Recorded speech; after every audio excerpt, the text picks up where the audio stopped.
the laws. In fact, our black empowerment laws, which were good for the poor and excluded, were used to enrich individuals at the expense of the people.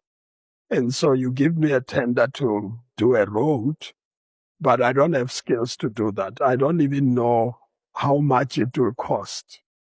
And so when you ask me to bribe you to give me that deal, I give you $1 million out of the 40 million or whatever, then transport department, another $1 million. You can't finish that project because you've given away the money. The capitalists are clever. They just, increase the amount and provide for corruption. And so it's not like they are not corrupt, but they provide for it. And we didn't really get to changing people, preparing them for this war. We prepared people to take over government, but we didn't prepare people to govern. There's a document that says ready to govern of the ANC. And I always say, after I've been in government, I realized we're not that ready. We should have prepared the cadres, told them, when somebody offers you a house, you must ask what the implications are about that. What does it go with? And somebody offered me, I said, I complained about my house in Soweto. I built a lovely house there with my own money, and it would have cost 2 million if it wasn't scented. But in Soweto, it was 400,000. Because you built it in the wrong place.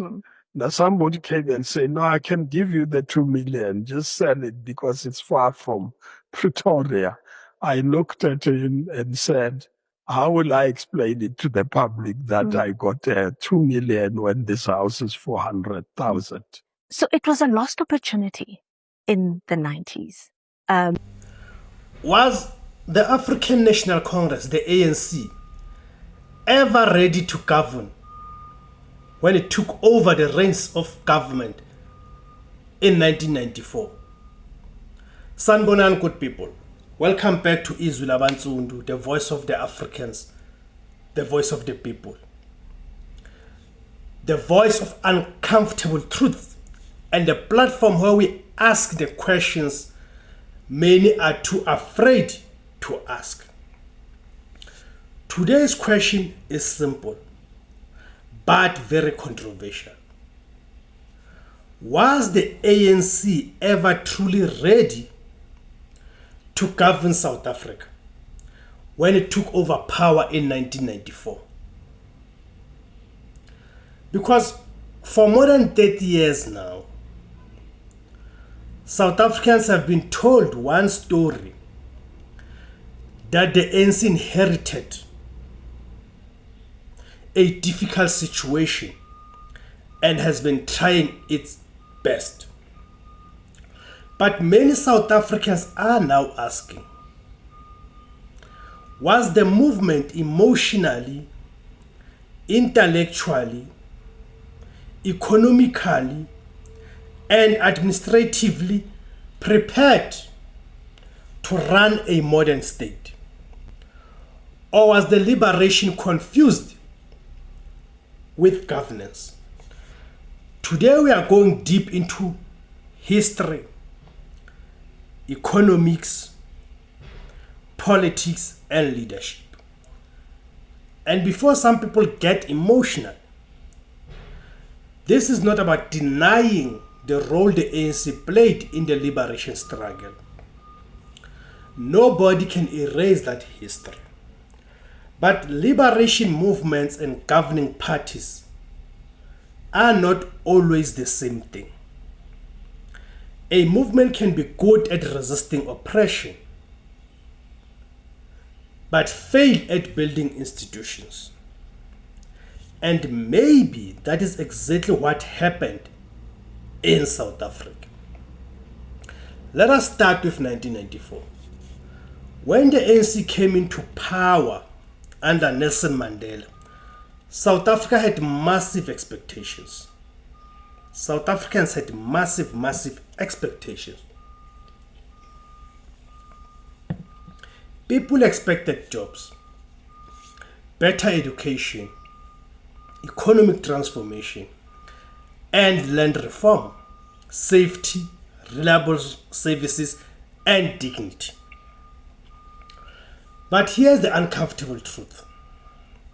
The ANC had spent decades fighting apartheid, not preparing to run a highly industrialized economy.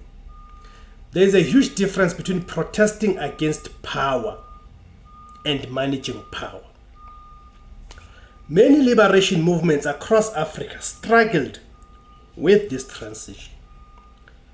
But why is that?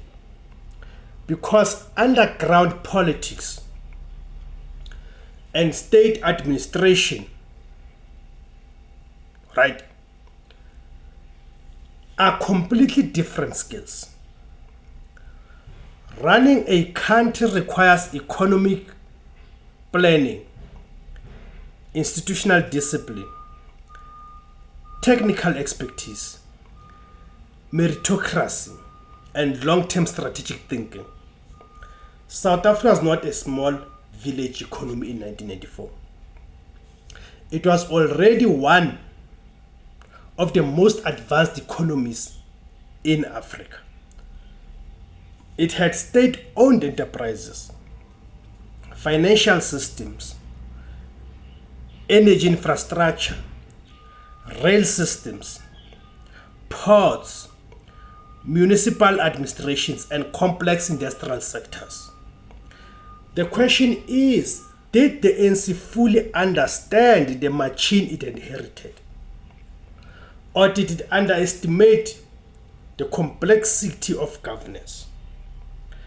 Now, some ANC supporters will say, but apartheid damaged black people educationally. That is true.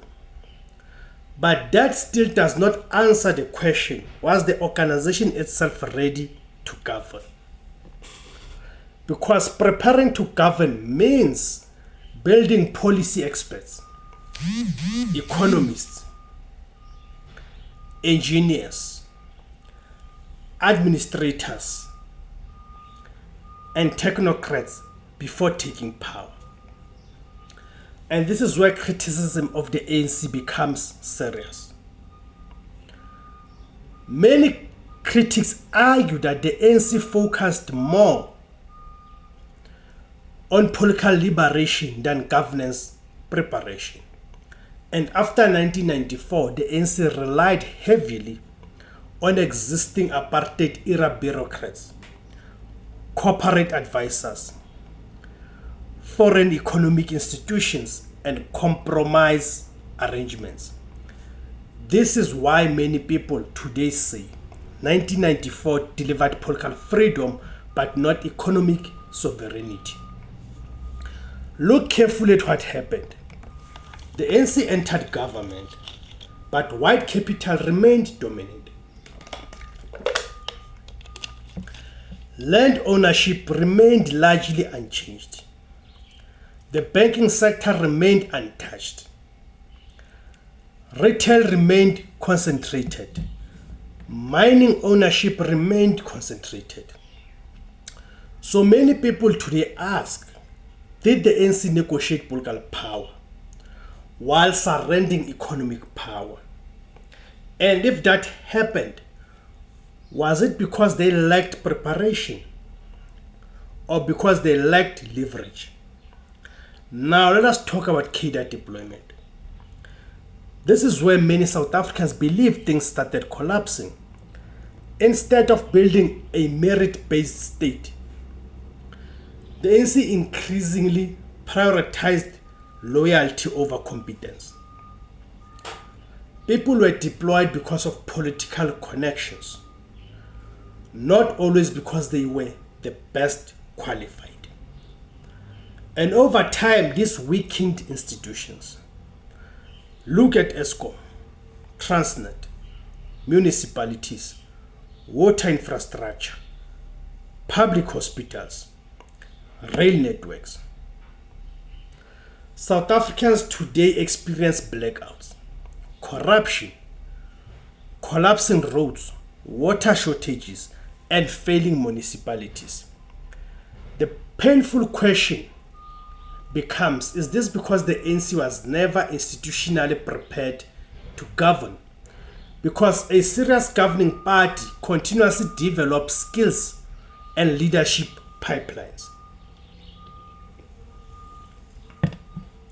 Instead, what South Africans often witnessed was factional battles, corruption scandals, and internal power struggles. And here is another uncomfortable truth. Many ANC leaders were excellent activists, but activism does not automatically translate into administrative competence. Singing struggle songs and mobilizing communities is not the same as managing a national electricity grid. Liberation struggles do not automatically create governing capacity. And many countries around the world have learned this lesson the hard way. Right? So I want to get it from you guys. Do you think the ANC was ready to govern in 1994?